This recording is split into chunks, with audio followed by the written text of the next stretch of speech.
Hoje, como o primeiro domingo do mês, nós costumamos participar da ceia do Senhor. E os cânticos são voltados para esse evento, para esse momento. Eu louvo a Deus pela atmosfera que paira em nosso meio, porque sabemos que há algo pleno, há algo que move os nossos corações, algo que transcende a nossa compreensão, transcende o nosso sentimento, mas é real. Aleluia, é real. A ceia do Senhor é um momento sublime que nos faz pensar muitas coisas.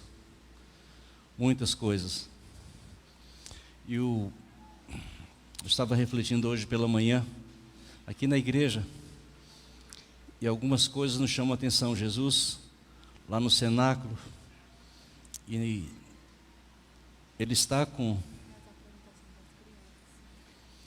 está num momento onde aquele dia seria o último dia da ceia, a ceia seria instituída.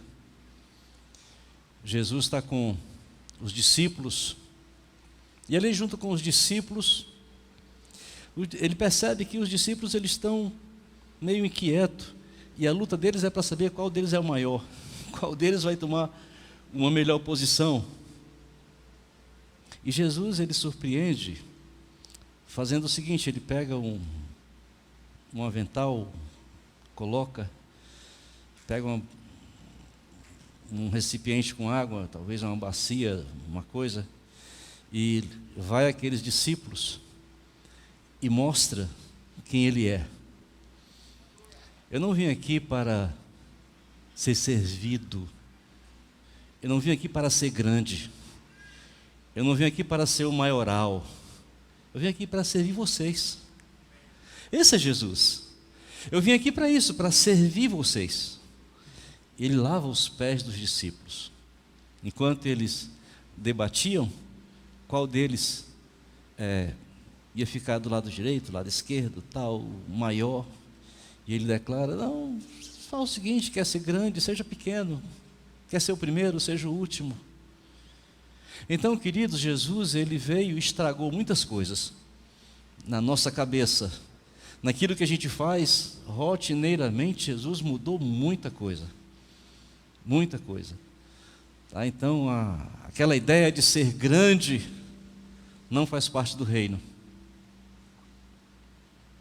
E é interessante que Jesus ele manda o seguinte: manda que nós observemos as criancinhas. Aquele que não se tornar igual a um desses não é digno do reino dos céus. Aquele que não se tornar igual a um desses. E ele nos manda olhar para as crianças. Às vezes nós criticamos as crianças, né? Às vezes as crianças passam aqui correndo. Às vezes uma criança, ela está ali, é uma criança ainda de peito, criança que ainda mama, e às vezes a criança ela não está muito bem, chora, e às vezes incomoda a gente porque a criança está chorando, mas nós não entendemos a voz daquela criança para aquela mãe. A mãe entende, a mãe sabe que a criança está com gases, está com alguma dificuldade e tal, mas às vezes nós estamos tão distantes. E assim, queridos, Deus nos chama a ter uma intimidade plena com Ele. E Jesus,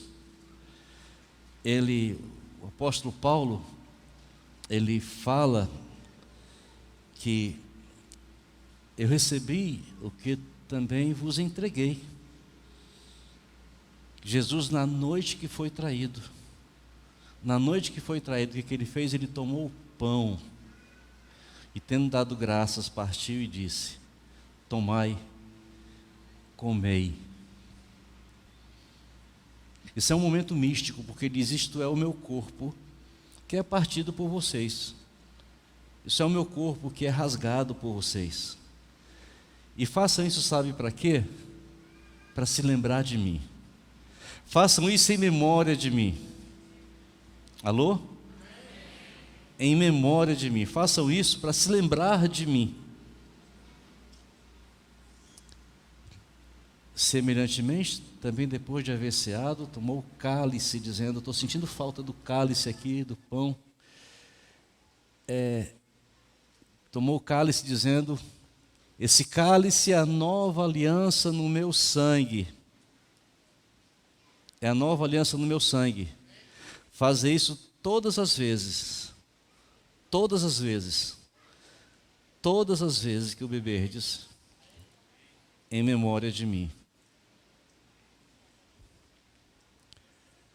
Pois todas as vezes que comerdes esse pão, beberdes esse cálice, anunciais a morte do Senhor.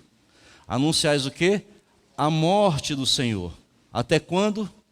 Até que Ele venha.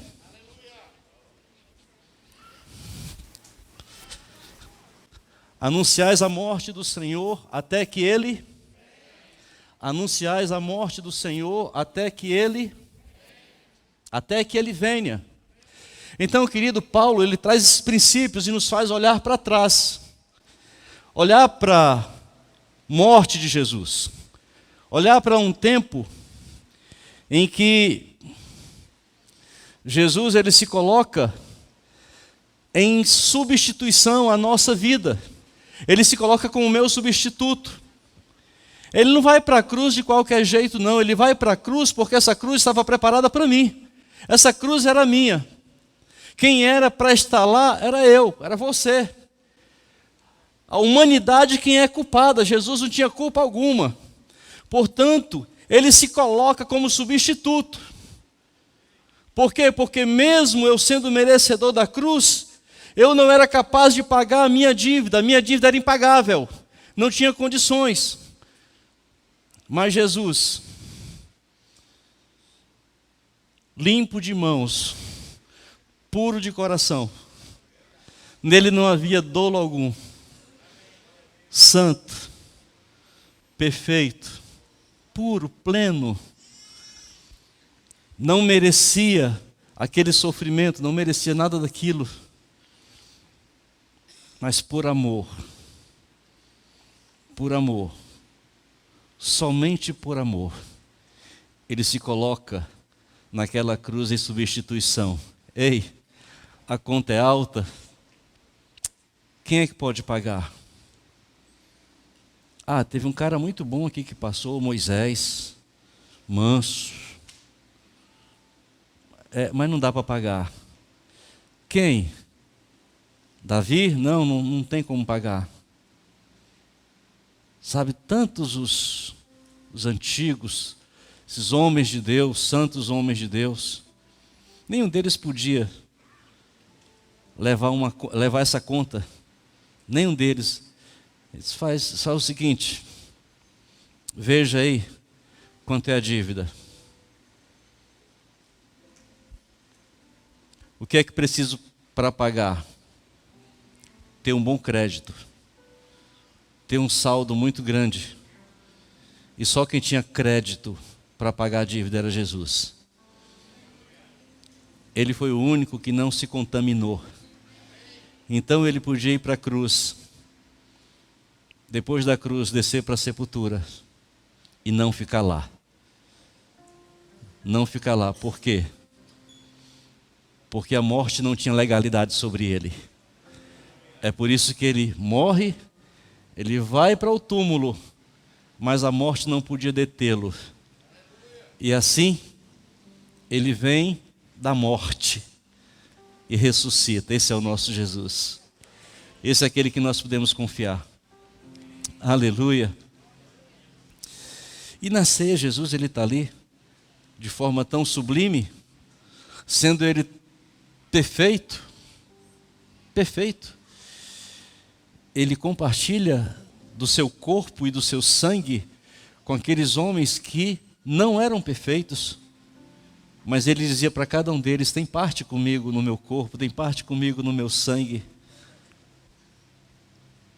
Sabe, queridos, esse é o momento mais sublime da nossa vida, porque nós entendemos o que é fazer parte do corpo.